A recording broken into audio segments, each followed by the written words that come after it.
to make the loss of these lives matter.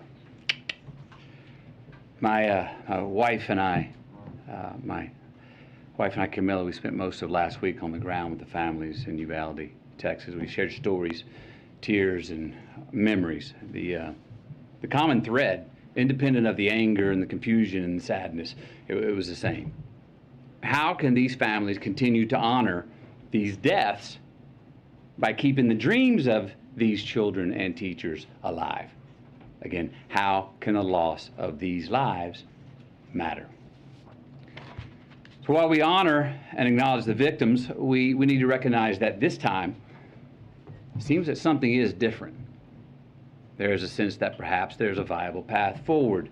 Responsible parties in this debate seem to at least be committed to sitting down and having a real conversation about a new and improved path forward.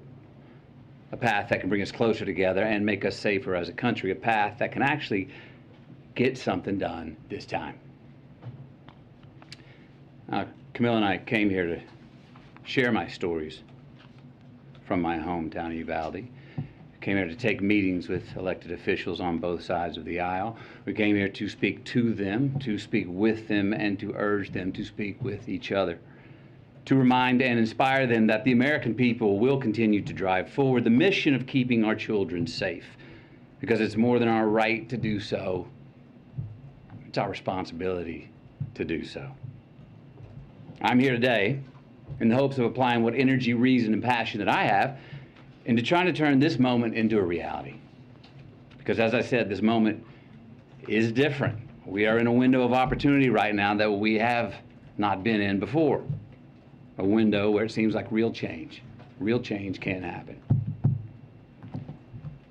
Uvalde, Texas is where I was born.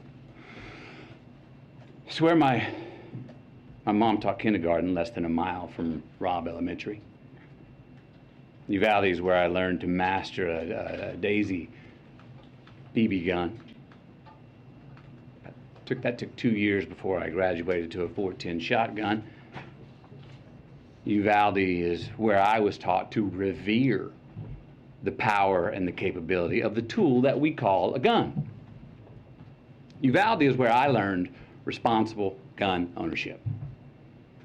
Now, Uvalde called me on May 24th when I learned the news of this devastating tragedy. I had been out of cellular range, working in the studio all day when I emerged, and messages about a mass shooting in the town I was born in began flooding my inbox.